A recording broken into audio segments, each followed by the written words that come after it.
Salut, c'est Jonathan. Je voudrais te dire ce matin que tu vas survivre.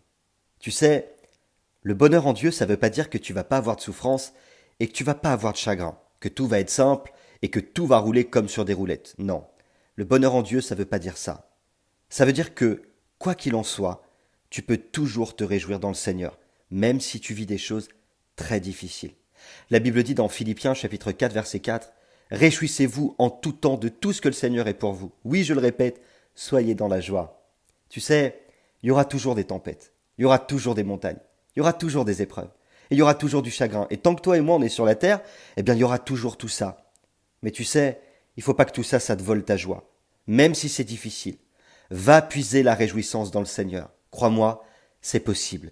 Alors ce sera peut-être une toute petite lumière qui va pointer son nez au milieu de beaucoup de ténèbres. Mais qu'importe. Cherche cette petite lumière. Cherche à te réjouir dans le Seigneur.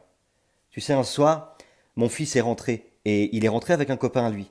Et donc j'ai commencé à discuter avec lui pour le connaître un peu mieux, savoir qui il était. Et je lui ai demandé, comment vont tes parents? Qu'est-ce qu'ils font dans la vie? Et il m'a dit, ma mère vient de mourir, il y a 3 mois. Ce garçon, il a 17 ans. Son père est parti quelque temps et ses frères et sœurs ont été placés en foyer. Et ici en France, il m'a dit, j'ai pas de famille. Tu sais quoi? Je te laisse imaginer ce qui s'est passé à l'intérieur de moi quand il m'a dit tout ça. J'étais en train de manger et je me suis senti vraiment mal. Je savais plus quoi faire. Alors je lui ai dit, ma maison sera ta maison. Et quand on aura besoin, tu pourras venir avec mon fils Manoach quand tu voudras. Et je lui ai demandé quand même comment tu te sens, comment t'arrives à traverser tout ça. Et il m'a dit ça va, je m'en sors. Ce qui m'a fait comprendre, c'est qu'il survivait. Et que malgré tout, il allait survivre. Et il m'a dit quelque chose qui m'a étonné. Il m'a dit, tu sais, comment j'arrive à surmonter tout ça? Eh bien, je sors beaucoup et j'ai plein de copains. Alors je trouve de la réjouissance avec mes amis.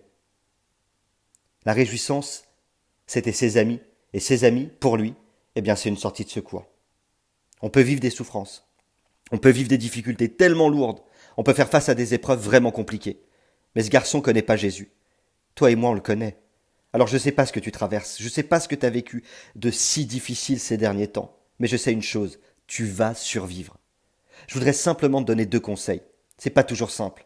Mais il faut que toi et moi, on apprenne à se réjouir dans le Seigneur. Ça ne veut pas dire que tu peux pas avoir de tristesse ou que tu peux pas avoir de peine, mais il faut aller chercher au fond de toi ce qu'il y a de meilleur dans ce que Dieu t'a communiqué.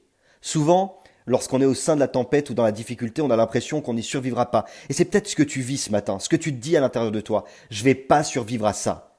Mais crois-moi, tu vas survivre.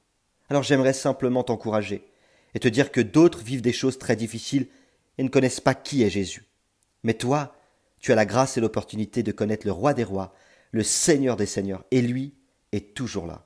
Alors peu importe la hauteur de la montagne, ou la profondeur de la pente que tu traverses, peu importe le poids de la solitude ou du rejet, rappelle-toi que tu vas survivre, parce que Dieu, lui, est toujours là avec toi. Et n'oublie pas, Dieu a mis son potentiel en toi.